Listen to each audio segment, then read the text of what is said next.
two, one. Welcome to Casey Cares, Kansas City's nonprofit voice. We're telling the stories of Kansas City nonprofits and the people behind them. I'm Ruth Baum Biggis. Casey Cares is proudly sponsored by the Ewing Marion Kauffman Foundation. With the pandemic, which keeps stretching on, one thing has become very clear. The digital arena is where it's at for all of us. But did you know there's an organization dedicated to providing free tech education and job placement opportunities? That organization is Launchcode, and we are so glad to have with us today the executive director and the creative mind behind Launchcode. That's Jeff Mazur. Welcome, Jeff. So good to see you. It's great to be with you today, Ruth. Thanks for having me. You bet. Launchcode. Somebody might jump on with this webcast and go, oh, we're talking space. Well, space, but in a different context, right? Exactly, Ruth. Cyberspace, maybe. But Launchcode is indeed, as you noted, focused on how we really create new tech talent in a world that has a grand need for it today, given the shape of economies and the way, particularly, as you noted, during the pandemic, that so many pieces of business take place in the digital realm. And so Launchcode is an organization, a nonprofit that's a little over 7 years old now, that was created particularly for the purpose of enabling more people to build the skills that are necessary to step into jobs in technology and help feed that need that exists in the business world for people with those technical skills. Gotta ask the devil's advocate question. Wasn't there enough out there to educate people? What's different about Launchcode? Sure. Well, if you look at the traditional means by which someone goes into the kind of careers that Launchcode prepares people for, you actually find that the pathway was pretty narrow. Over history, if you wanted to work as a software developer, software engineer, or web developer, the usual path was, with some exceptions, to go and get a 4-year degree, oftentimes in computer science or some kind of engineering field. And we know what the challenges are that exist for higher education for many people, that the cost is substantial. The debt load that people take on to go down the higher education path can be crushing for people, particularly if they have trouble getting a job on the back end. And so that really confines the number of people who are able to access that. And in recent years, let's say the last 10 years, there have been the development and proliferation of other kinds of skilling models to bring people into software careers. In particular, a thing you hear about sometimes are software boot camps. And typically these are largely for-profit organizations that charge you $12,000, $13,000, $15,000 for a 13, 15-week course to give you skills to become a software developer or software engineer. But even $14,000 or $13,000 given the nature of the economy now is oftentimes too high a barrier for people to come in. And so for Launchcode, we said, what are the barriers to people entering? Cost is certainly one, accessibility being another. And we set about, the organization set about on this journey of trying to understand and figure out how can we successfully knock down those barriers so we can open these doors to many, many more people. And at the top of the list, we said, we have to do this for free. And so I think while there may be many different ways to gain technical skills out there, you're going to find very few organizations or opportunities to earn high quality job focused skills in software development where you as a learner have absolutely no responsibility to pay anything. And that's really the world that we've been trying to build at Launchcode in Kansas City and elsewhere. For free? For free, yes. This doesn't cost anything to participants. This is that is the barrier in so many ways. And I love to, sometimes statistics are really enlightening when it comes to thinking about why these things can be such a barrier. If you figure that the typical college degree may cost someone, at the low end, $30,000 or $40,000, and that's a lot of money. When you think about statistics that we see from the Bureau of Labor Statistics that we saw last year that they shared, and they said that fully 44% of workers in the U.S. between the ages of 18 and 64 are low-wage workers. That's people who are earning an average of $18,000 a year. So if you have this huge portion of the population that is really earning less than subsistence wages, and you want to give those people an opportunity to get ahead, asking them to put any cash on the barrelhead to do that or take on debt is really not a great way to bring those people into that world. And so we really feel like that's a vital part of what we do at Launchcode, is providing people who are driven to do this work and who are really excited and passionate about technology, but have been foreclosed from those opportunities. We can open a door to them. And by virtue of terrific support, philanthropic support from great partners like the Kauffman Foundation in Kansas City, we've been able to build programs that open the doors to people for free in large numbers so they can gain those skills and walk into these careers. So let's dive deep into Launchcode. When you say you're providing free education, what does that mean? I'm an applicant. Sure. What am I going to get? For sure. So the idea at Launchcode is, how can we, in the quickest possible way and the most accessible way, give you skills that will allow you to step into a first job in technology, usually as a junior software developer or web developer. So we've built a curriculum that is designed to not be theoretical or academic. It's designed to be practical and deliver you with skills that, as you walk into a first job, you'll probably need to use in some way, shape, or form on the first week, first month, first quarter doing that work. We've also built that in order to encourage and induce within people the idea that you really have to be a lifelong learner in order to succeed in this field, because, as I'm sure you know, technology is not static. It's constantly changing, and the technologies that are in use today are very likely to be different from the ones that are in use 6, 9, 18 months from now. And so developing a mindset that says, I'm going to build practical skills today, but I'm also going to align myself to the idea that I'm going to have to continue learning all through my career, is a very important part of what Launchcode does. And from a very practical nuts and bolts standpoint, what that's meant for us is, in Kansas City, for instance, delivering what we call our flagship program, which is called LC 101. And what that has looked like historically has been a 20-week program where people are in a classroom 2 evenings a week for 3 hours per session. And they're doing probably 15 hours of work a week outside the classroom on their own time. And over the course of that period, they're learning the fundamentals of programming in a language called JavaScript, which is a very widely used front-end programming language. And then they're going to get a deep dive in the second unit, the second half of the course, into a programming language called Java, or sometimes C#, both of which are employable languages where, when someone builds capacity in these front-end and back-end languages, they can become and work in full-stack development jobs. And so we provide those technical skills over the course of that 20-week part-time class. We also build into that program some additional quasi-technical components of job readiness. Things like, am I prepared as an applicant and a candidate to be successful in a technical live coding interview where I've got to stand at a whiteboard and solve some kind of problem in code? Do I have a resume that speaks to my actual marketable skills in technology? Am I able to be successful in communicating in a behavioral interview in a way that transmits my value as a prospective employee? And do I have a completed, polished portfolio project where I can, in an interview with an employer, kind of walk them through my application or my site that I've built and show them the skills that I've developed and the different technologies that I understand? And so we've built this curriculum and this model for deployment that allows us to do all those things for our learners. And if they get to the end of that process, then they're really well positioned for us to take them to an employer. And in Kansas City, it's oftentimes a commerce bank or a VML Y&R or an exciting new startup company like Payit. And they are hungry for talented people who have these skills.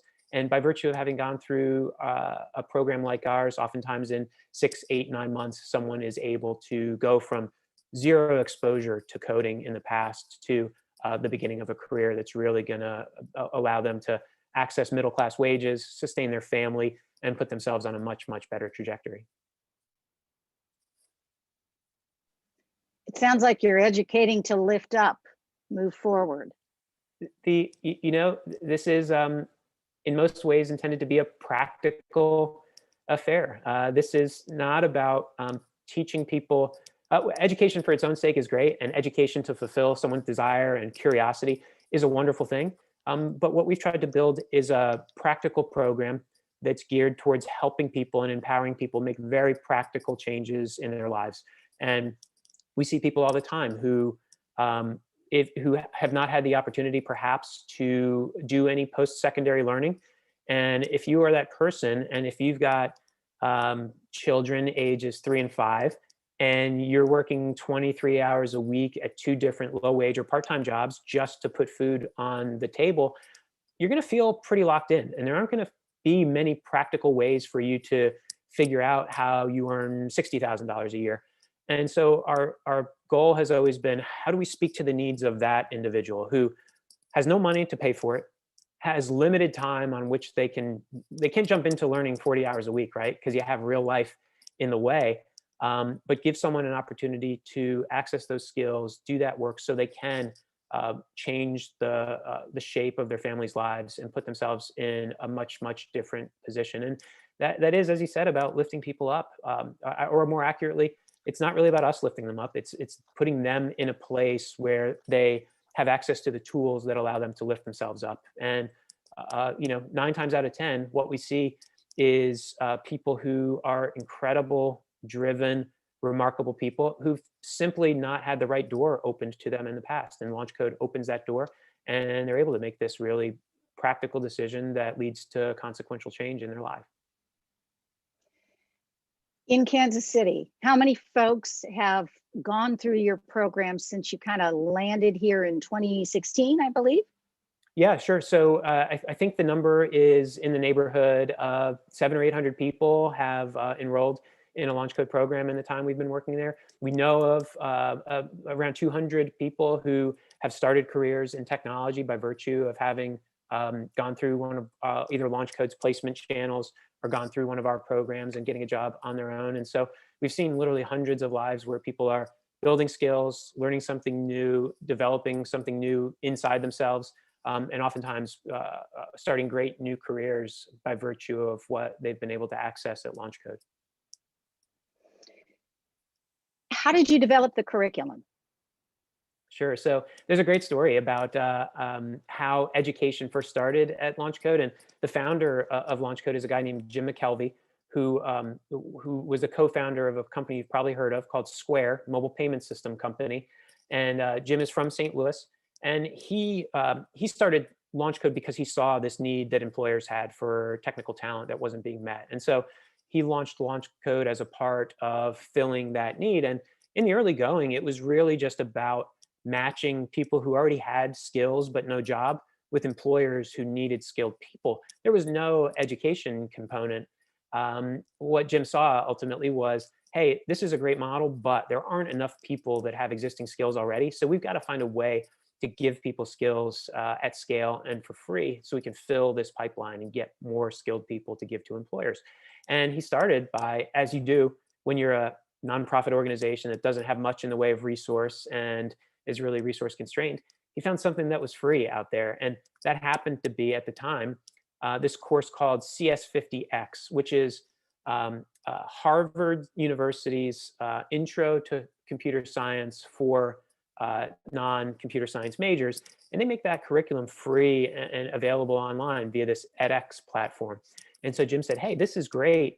I think if we tell people to take this class, if they make it through, I think we can say with a high degree of certainty that these are people who will be able to place, because it's hard to get through this class. And so the curriculum just started out by saying, hey, here's this free thing online, take it and tell us when you finish it. If you show us that you finish it, then we'll try and get a job for you.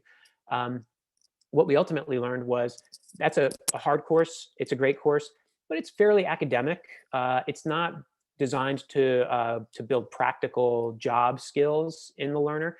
And so what we did was went on this journey in really 2015 of building out this LC 101 curriculum. And it was really a process of taking all of the data that we'd gathered from our employer partners. So we have this team of people who go out and they're asking employers every day, hey, what job recs do you have open for entry-level software developers? Give us those, tell us about those. And so we'd collected thousands of pieces of data from employers that were job openings that said, these are the skills that I need.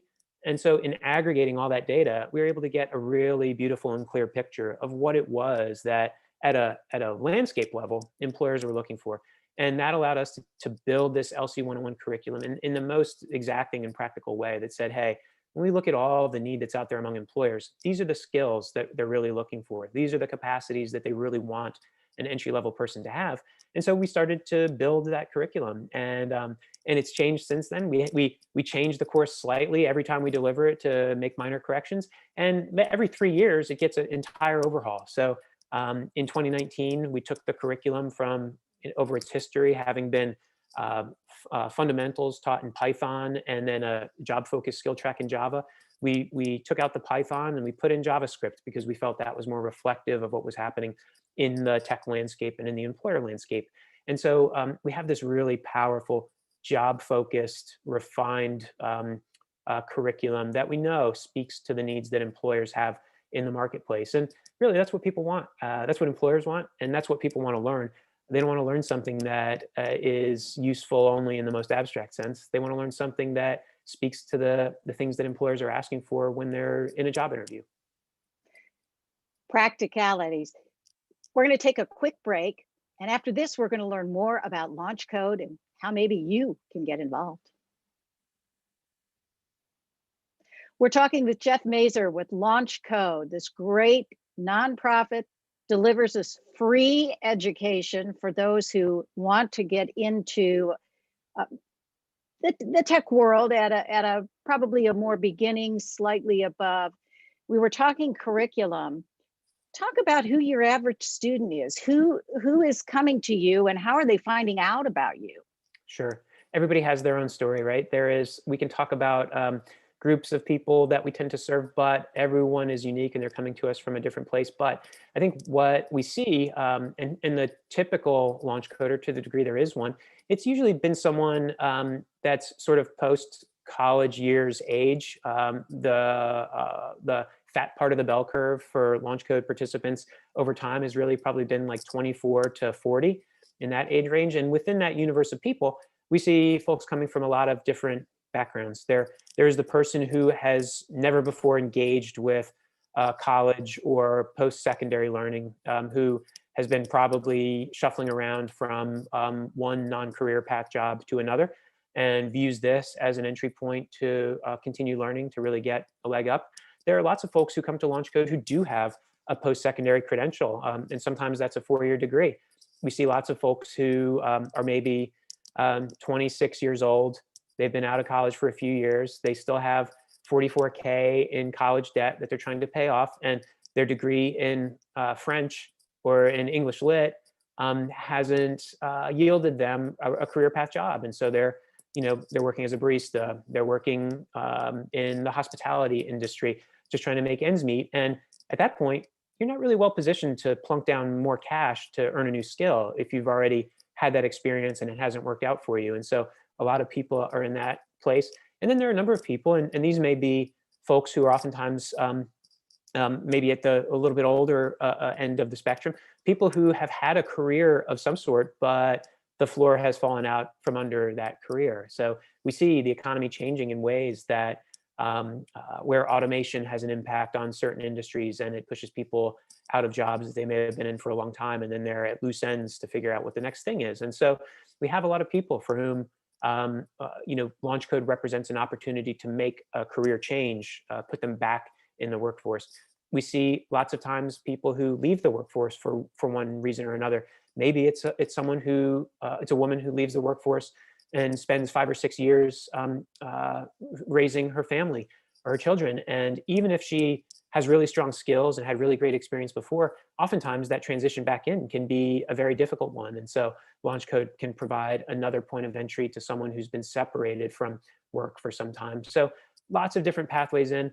What I would say is the unifying factor in all of this is that the people who come to Launchcode and who are successful in Launchcode, they recognize that they have a desire to do something and build something new for themselves, and that this gives them the tools and the opportunity to do that in a way that maybe they felt they haven't had access to via other means. And they find us Lots of ways. Hopefully, people will find us by virtue of Casey Cares and this segment at some point. But we do find a lot of people through digital and social media. So, Facebook is a place where a lot of people are, billions of people, and we can target people there who are interested in a technology career or who are interested in specific kinds of hobbies. If you designate that you're interested in gaming, for instance, there's a better than average possibility that you may be someone who has an interest in software or code. And so we can kind of go in there and find people and tell them about our opportunity that induces them to make an application and learn more about Launchcode. So we find a lot of people out there. And then particularly in places like Kansas City, where we've been working for some time, we develop a word of mouth network. People go through the class and they get something out of it, and they tell their girlfriend, uncle, aunt, nephew, daughter, son, friend, a fellow parishioner, whoever it may be, about this program that they went through. And that winds up being a driver of new applicants and new interest in what we're doing. In terms of applying, do you have particular requirements? Because you're giving a free curriculum that you, I assume, have to go out and fundraise to support it. Sure. No, it's a great question. And we have an application process. And, what that looks like, we try and keep it simple. We don't want to scare people off, but we do want to help people understand that this is a hard course. It's a hard thing you're going to try and learn. So it's not going to be a walk in the park. But what we do, we try and understand a few different things about an applicant. We want to understand their general aptitude. And that's a hard thing to gauge often, but we use a thing called a HackerRank test, which is basically a set of logic questions where someone goes online, they do the test, and it generates a score that tells us a little bit about where they're starting from in terms of their logical reasoning proficiency. We also want to dig into other things about the person that are more intangible, in particular, passion and drive. And so we ask applicants to answer some short answer essay questions that tell us, hey, like, why do you want to do this? What is it about technology that makes you want to take this hard course that's geared towards getting a job in tech? And we want to hear people tell us about, like, the people who wind up being most successful are the ones who say, well, hey, like, my internet stopped working, and so I took apart my router, and then I had to look up online what I had to do. And that's the person, like, all right, this person is passionate about technology, not just in some generic sense, but in a way that leads them to ask harder questions and to try and go down the road of figuring out. That's a person who is highly likely to be successful. And then on the drive front, we call it drive, but you might refer to it as resilience or grit, or one of these other sometimes hard to define characteristics. But it's really about, are you a person who, if you take this class, when you reach that point, which you inevitably will, where you feel like you can't go any further because it has gotten too hard for you, is your natural inclination to walk away from it forever? Or is your natural inclination to walk away from it for a moment and then come back and try and push through that wall and persist and get through to the end? And it's hard to gauge those things through a short answer question, but you see repeatedly people who can provide examples from their own experience of how they've dealt with adversity and how they've pushed through. And those wind up being really, really key characteristics of successful launch coders. We take all that data.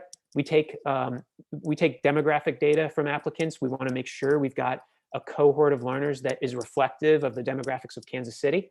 And we put all those things together and we create a cohort of learners that we think is going to be additive to the talent base in KC, and it is going to be full of people who have the genuine capacity to be successful in the course. Well, we'd be really remiss if we didn't tell people where to go to find out all this information. I would assume your website, is that the best place to check all this out? Great place to go, launchcode.org. You can go there and you can learn all about the Launchcode programs that are upcoming in Kansas City or whatever market you live in, and learn more about the curriculum in those programs, about the expectations for learners in those programs, and all the things that Launchcode does to help support a career journey in technology. And I understand a component of what you do is not just educating, that you also help them find jobs. This is perhaps the most important part for both the candidate and learner, and for the broader Kansas City regional ecosystem.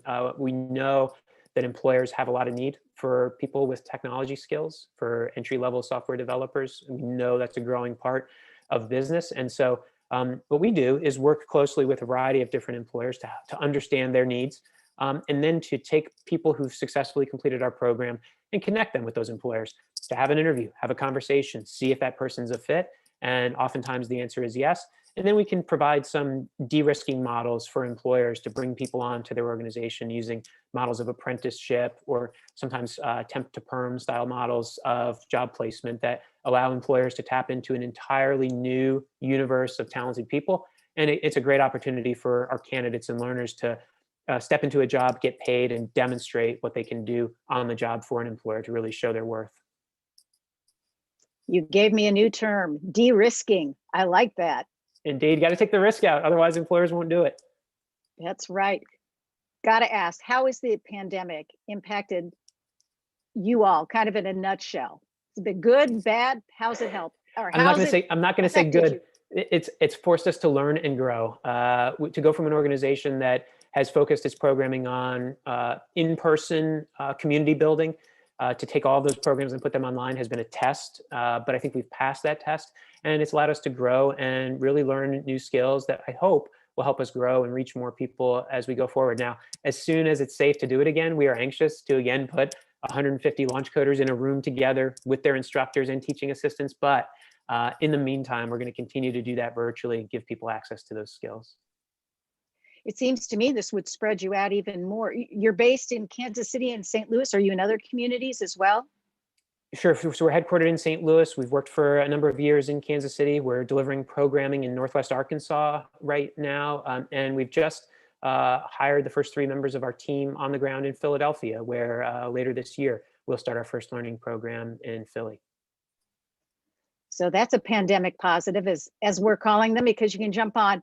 Before we have to close, I did want to ask, is it a rolling program, or is it run like the traditional school semester type of thing?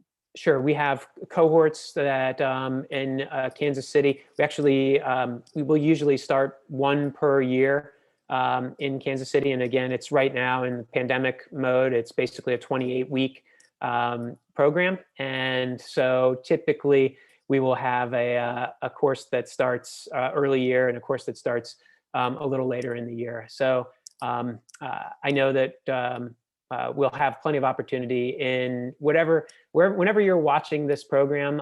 You can go on that launchcode.org and click on Kansas City, and it'll show you when the next opportunity is to apply for a course in KC. Jeff Mazur with Launchcode, thank you so much for spending time to tell us about this great resource, especially for folks who are really into tech. I admire anybody who takes this course, and I want to have their phone number because that's who I'm going to call when I get stuck. Thank you, Ruth. It's been a pleasure to be with you today. And thank you for listening to KC Cares. We're Kansas City's nonprofit voice, and we're produced by Charitable Communications. And we're proudly sponsored by the Ewing Marion Kaufman Foundation. If you'd like to be a guest on KC Cares like Jeff, or underwriting opportunities to support what we're doing, visit our website at kccaresonline.org and spread the love. You can find us on Facebook and Twitter at KC Cares Radio, and on Instagram at KC Cares Online. And don't forget, you can catch us on ESPN 1510 AM and 94.5 FM Saturday mornings at 8 a.m. Thank you for listening to KC Cares.